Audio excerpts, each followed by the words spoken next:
所以美国现在采取了这种变更目标的计划，实际上就是要向乌克兰提供更多的武器装备，让他在这个战场上坚持更长的时间，更多的消耗俄罗斯。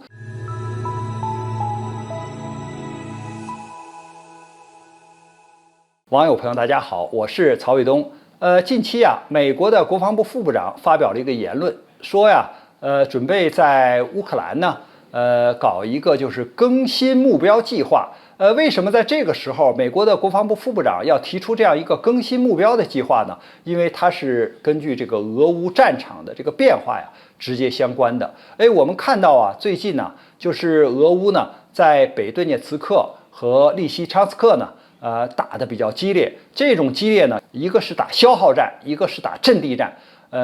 或者说是拉锯战。所谓消耗战呢，就是像乌克兰的国防部副部长讲的，就是我们每天向俄军发射5-6千发炮弹，而俄军向我们发射了10倍于我们的炮弹，也就是5-6万发这样的炮弹。所以从现在看呢，这个乌军现在弹药不足武器装备不足，所以希望西方尽快的要提供这些大口径的火炮，更多的弹药来支持乌军。那么这显然是一种消耗战当然你在发射炮弹的同时是要击毁对方的目标的比如说坦克、装甲车、指挥所、仓库、运输车辆等等包括对方的这个兵员集中地都是要摧毁的目标，所以它也是一种巨大的消耗。那么既然是消耗战，同时呢它又是拉锯战，因为按照乌方所说，就是在北顿涅茨克这个地区呢，现在俄军已经占领了2/3的城市，那么还有1/3呢是俄军在守着，还是打巷战。这个拉锯战呢，就是今天你把这里占领，明天我又夺回来，可能后天情况又发生了变化，所以就是你争我夺，这个是一个拉锯战。那在这样的情况下，我们讲如果乌军能够守住相关的这些阵地据点，那么它就可以更多的消耗俄军，而且呢可以组织就是未来的这种防守反击。那么如果说乌克兰呢，它守不住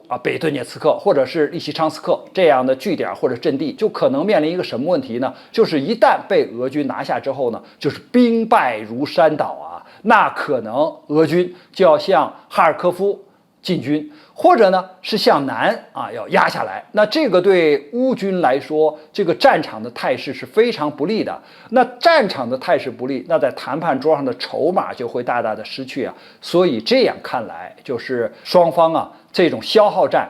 和这种拉锯战呢，应该说对双方的这个战场的态势变化都非常重要，就是谁都输不起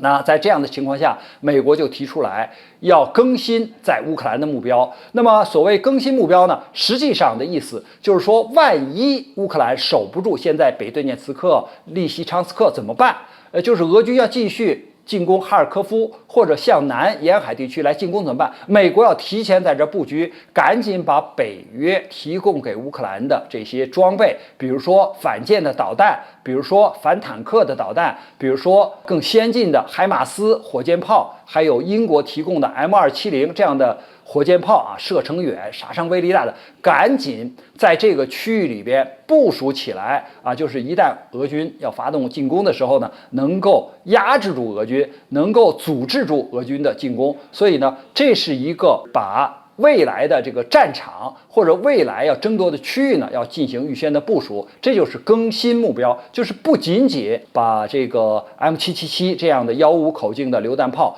输送到北顿涅茨克或者利西昌斯克这样的前沿阵地就是乌东地区，而且要在未来可能发生军事冲突的地方部署相关的武器装备。那么说美国的这个更新目标就是在乌克兰这个地区，它要达到的大的意图是什么呢？实际上，第一就是要更多的消耗俄军，因为你把这样更多的武器装备部署在乌克兰，特别是未来作战的区域以后呢，那就可以更好的打击俄军每天就是消耗掉俄军的这个兵力装备。那么这样的话呢，是符合美国利益的。还有一个呢，就是要榨干这个乌克兰的这个利用价值，因为现在乌克兰他已经从就是后方把一些预备役的这些部队呢往前调了，就是前方的这个兵源不足嘛，因为死伤比较严重嘛。但是呢，我们说这个预备役的兵员呢，它和全员全训作战过的这个部队的战斗力它不一样，因为它掌握的这个武器装备的熟练程度不一样，它的这种军事的素质不一样，那么很有可能呢，就是它的伤亡可能更大因为它对于这个躲避或者是使用战法或者是使用武器它不如真正的全训的部队